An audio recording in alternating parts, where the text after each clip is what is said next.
Hey my YouTube family, welcome back to another video from Vasquez the Dendrophile. আজকে আশা করি আপনারা বুঝতেই পারছেন আমরা জল বাগানের কুড়ি এবং গাছের পরিচর্যা নিয়ে আলোচনা করব। এই বছর অতিরিক্ত মাত্রায় গরম পড়ায় কিছু কিছু জলবাগানি হতাশ হয়েছেন এবং কিছু কিছু জলবাগানে বাগান ভর্তি ফুল হয়েছে। কিন্তু সাধারণত অল্প পরিচর্যাতেই আমরা একের পর এক জাতীয় ফুল পদ্ম ফুল আমাদের বাগানে ফুটিয়ে তুলতে পারি। খুব সাধারণ পদ্ধতিতে এই গাছ বসিয়ে সামান্য কিছু যত্ন নিলেই এবং ভালো কিছু ভ্যারাইটি আপনি খুঁজে রাখলেই আপনি একের পর এক ফুল পেয়ে যাবেন। যেমন এই ভ্যারাইটিটি যেটি এখন আমার ক্যামেরার সামনে রয়েছে, এটি ইয়েলো প্রর পিঙ্ক। আপনি দেখেই বুঝতে পারছেন যে এই অতিরিক্ত মাত্রায় গরম থাকাতেও এখনই গাছে 5টি কুড়ি বর্তমান এবং একটি ফুল অলরেডি ফুটে গেছে। এই কর্নারে আর একটি কুড়ি আসছে, আমি ক্যামেরার সাহায্যে আপনাদের দেখানোর চেষ্টা করব।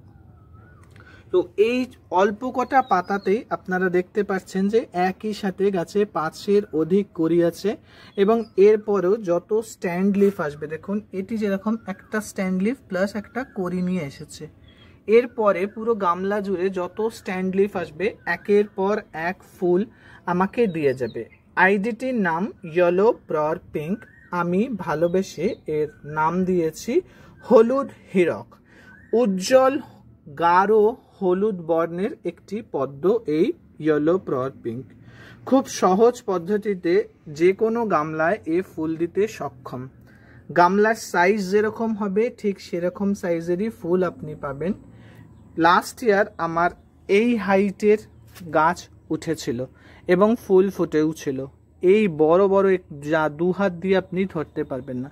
কিন্তু এই বছর অতিরিক্ত তাপমাত্রা পড়ায় গাছের সেরকম বৃদ্ধি হয়নি, তাই আমি প্রথম পর্যায়ে যেই খাবারটা দিয়েছিলাম সেটি আপনাদের অলরেডি বলেছি, আর একবার বলছি। অর্থাৎ প্রথম পর্যায়ে খাবার মানে গাছের পাতার সাইজ যখন এরকম থাকবে এবং গামলা ভর্তি পাতা হয়ে যাবে, সেই অবস্থাতে আমরা প্রাথমিক পর্যায়ের খাবার অর্থাৎ 6 থেকে 7 দানা ইকোম্যাক্স জি, 6 থেকে 7 দানা সিভিড এবং 1 চিমটে এনপিকে দিয়ে গামলার দুধারে দিয়ে দেবো, অর্থাৎ একটি এই দিকে এবং অপরটি ওই ধারে। দেওয়ার সময় আমরা একটু সাবধানতা অবলম্বন করব, অর্থাৎ গাছ যদি আমার এই দিকে বাড়তে থাকে, ধরুন আমি এক্সাম্পল বলছি, এটি আমার লাস্ট পাতা ছিল, তারপরে আমার বুঝতে হবে যে গাছ যেহেতু ঘুরছে মানে নেক্সট পাতা আমার এখানে আসবে, তাই এই মিডিল বরাবর একটু সামান্য ঘেঁষে 1 ইঞ্চি মতন ডিপ করে আমরা যেই পুরিয়াটি তৈরি করেছিলাম ইকোম্যাক্স জি, সিভিড এবং এনপিকে, সেটি দিয়ে দেব এবং অপর দিকে দিয়ে দেব। এরপরে গাছে যখন কড়ি চলে আসবে, কড়ির দেখা আমরা পাবো এবং কড়ির সাইজ যখন এরকম হবে মানে একটু বড় হয়ে যাবে, এই অবস্থাতেও গাছে কুড়ির খাবার দেওয়া যায় দ্বিতীয় পর্যায়ে, কিন্তু এই পর্যায়ে গাছে খাবার দিলে খুব ভালো হয়।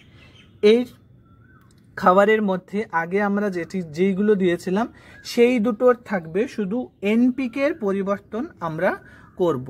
ঠিক যেরকম আগে আমরা 6 থেকে 7 খানা ইকোম্যাক্স জি, 6 থেকে 7 খানা সিভিড দিয়েছিলাম, সেই একই পরিমাণে আমরা দুটো পুরিয়া তৈরি করব। এনপিকে 19-19-19-এর বদলে, অর্থাৎ ব্যালেন্সড এনপিকের বদলে এই সময় আমরা ইউজ করব 14-35-14 এনপিকে, 14-35-14, যা আপনি লোকাল নার্সারিতে পেয়ে যাবেন এবং একান্তই যদি লোকাল নার্সারিতে না পান আপনি অ্যামাজন, ফ্লিপকার্টে ইজিলি পেয়ে যাবেন। এই 14-35-14 সম পরিমাণে আমি গাছে দিয়ে রাখবো, অর্থাৎ 7 থেকে 8 দানা করে দুটো পুরিয়া তৈরি করব। এটি রেড পিওনি একটি ভ্যারাইটি, কি অসাধারণ ফুল হয়। যারা আগের বছর আমার গাছ দেখেছেন আশা করি তারা বুঝতে পারবেন।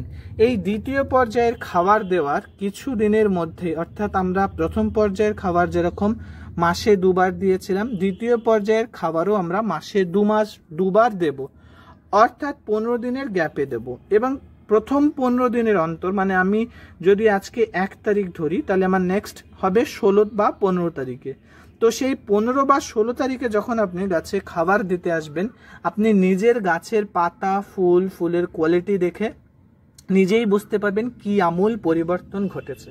খুব সহজ পদ্ধতিতেই এই সি সিক্রেটের সিভিড এবং ইকোম্যাক্স জি এবং এনপিকে 14-35-14 এরকম পাওয়া যাবে, এবং আপনি এর পুরিয়া বানিয়ে গাছে দিলে খুব সহজ পদ্ধতিতেই একের পর এক ফুল পেয়ে যাবেন আপনার ছাদ বাগানে, এবং অবিরাম ফুল দিয়ে চলবে।